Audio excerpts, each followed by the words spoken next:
जी अल्लाह का बाजी, शुक्र अदा टेस्टिमोनी दे किया, दें कि ग्रुप आपकी नंबर बड़ी बता दें और मेहरबानी टेस्टिमोनी दे दें।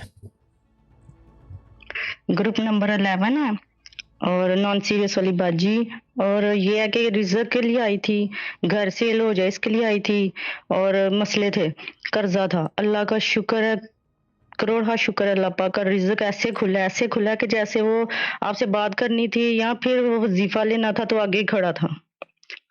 तो रिजक खुल गया, सब कुछ मिल गया है, एसी मिला है, मोटरसाइकिल मिली है, सब क्या पूरे बात महीने है। में सब कुछ मिल गया। 4 महीने में अल्लाह पाक ने वो सब कुछ दिया जिसकी ख्वाहिश थी। घर बिका?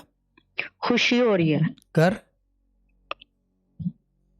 घर बिक गया?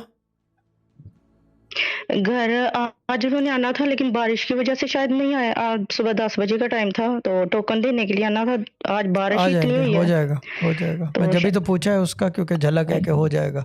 अभी मैटर ऑफ वीकेंड तक आ जाएगा। अभी 2-3 हफ्ते में टेस्टिमोनी दोबारा ले आइएगा, हो जाएगा काम, करा दूंगा। I'll get this done। इंशाल्लाह। Drama queen with the Baloch note करके ले आना, ना जी हो जी तो जी भी शाह लाना साहब, है ले आएंगे। कि मुझे पता हो कि क्यों जी नहीं जी हुआ जी है। जी हाँ, जी, ठीक है शाह विद द साहब। बलोच को मिस राशिद शाह दे जी दो असिस्टेंट लाइन से छीन के, तो काम परफॉर्मेंस अच्छी हो जाएगी। जी ठीक है बाजी। बाकी ये कि शाह जी दूसरी टेस्ट मनी जो